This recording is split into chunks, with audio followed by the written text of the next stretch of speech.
আমার নাম হইল রক বাবু।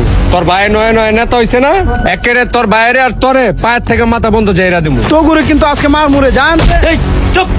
কি রে মাটু, তুই কি জানস আমার বড় ভাই ফারুক ভাই এখন কিন্তু পথ পাইয়া গেছে। কি কস? ফারুক ভাই পদ পেয়ে গেছে গা? কি পদ পাইলো? আরে বেটা কি পদ পাইছে মানে এই থানার সভাপতির পদ পাইছে। কি কস মামা? তাহলে তো মামা এই এলাকায় আর কারো লগে গনি বিচে কত কম না। কারে গুনবি, ডাইরেক্ট হিট করে দিবি বেড়া। আচ্ছা কি রে লিটন, তোরা আড্ডা মাড্ডা মারোস, ভাই ব্রাদার ফোন দেস না, বুঝলাম না কাহিনী কিছু। কি রে ভাই বেড়াদের মানে এই বেড়া এখন সিনিয়র দিতে শিখ, বুঝোস নাই আমার ভাই কিন্তু পথ পাইয়া গেছে। ভাব রায়া কাঞ্চা মানতে ধরালাম কিন্তু। আরে বেটা তোর ভাই পদ পাইছে ভালো কথা, আর সিনিয়র জুনিয়র মানে তুই তো আমার বন্ধু বেটা, তোর ভাই পদ পাইছে মানে তো আমার ভাই পদ পাইছে, আর উৎপাত এলাকায় আমরাও করবো। হ ঠিক আছে তুই ঠিক কথাই কইছস, কাউরে এখন গন্যা বাচ্চা কথা কমু না, ডাইরেক্ট হিট করে দিমু। উল্টা পাল্টা কথা কইলে